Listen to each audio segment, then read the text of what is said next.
নমস্কার বন্ধুরা, ব্রততিস কিচেনে আপনাদের সকলকে অনেক অনেক স্বাগত। আজকে আমি যে মজাদার রেসিপিটা নিয়ে চলে এসেছি তার নাম ফুচকা। 8 থেকে 80 সকলেরই প্রিয়। আমার রেসিপিটা যদি ভালো লেগে থাকে তাহলে লাইক, শেয়ার, সাবস্ক্রাইব অতি অবশ্যই করবেন। তাহলে চলুন দেখে নিই কীভাবে আমি ফুচকাটা তৈরি করলাম।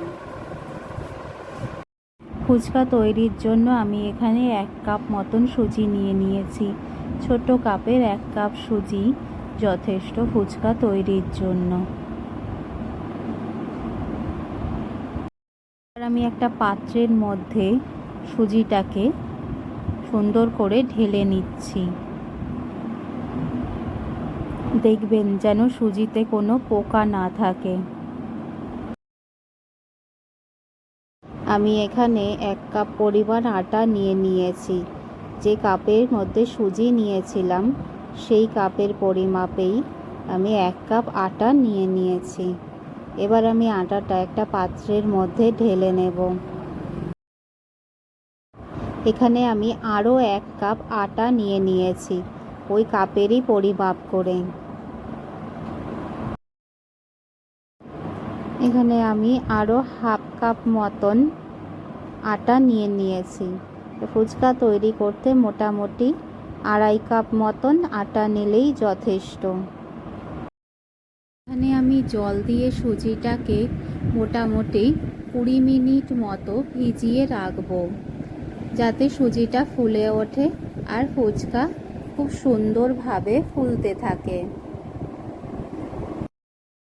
20 মিনিট ভিজিয়ে রাখার পর সুজিটা আমি আটার উপরে নিয়ে নিয়েছি। আটা আর সুজিটা আমি সুন্দর শক্ত ডো হিসাবে তৈরি করে নিয়েছি। দেখুন কতটা শক্ত হয়েছে। এভাবেই ডোটা মাখলে ফুচকা কিন্তু খুব সুন্দর ফুলে ওঠে।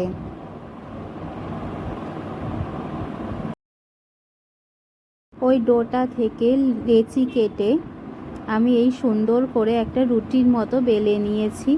দেখুন রুটিটার মোটা কিন্তু ঠিক এই রকমই হতে হবে, তা না হলে কিন্তু ফুচকা ফুলবে না।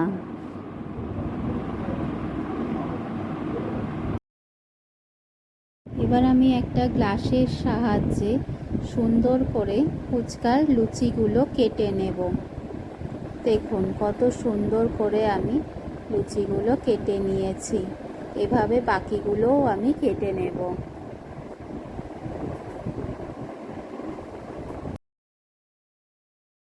একটা থালার মধ্যে তেল লাগিয়ে আমি এর মধ্যে লুচিগুলোকে রেখেছি।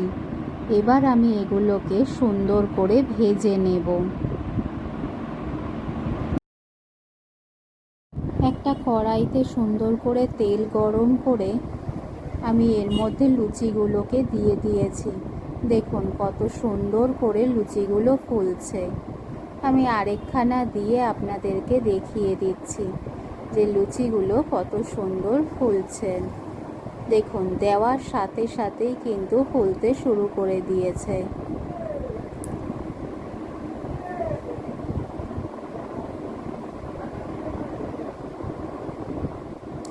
আর এটা করার সময়তে আপনারা আঁচটা কিন্তু হাই হিটে রাখবেন। ফুচকাগুলো কত সুন্দর হাই হিটে ফুলে উঠছে, আপনারা দেখতেই পাচ্ছেন। এভাবেই আমি বাকি ফুচকাগুলো ভেজে নেব। এভাবেই আমি সমস্ত ফুচকাগুলো ভেজে নিয়েছি। দেখুন কতটা সুন্দর কুরকুরে হয়েছে। আমি একটা ভেঙে আপনাদেরকে দেখিয়ে দিচ্ছি। দেখুন আমি আরও একটা ভেঙে আপনাদেরকে দেখিয়ে দেব যে এটা কত সুন্দর কুরকুরে হয়েছে। এই দেখুন, ঠিক এইভাবেই আপনারা বাড়িতে ফুচকা বানিয়ে খাবেন আর আমাকে জানাবেন কেমন লাগলো।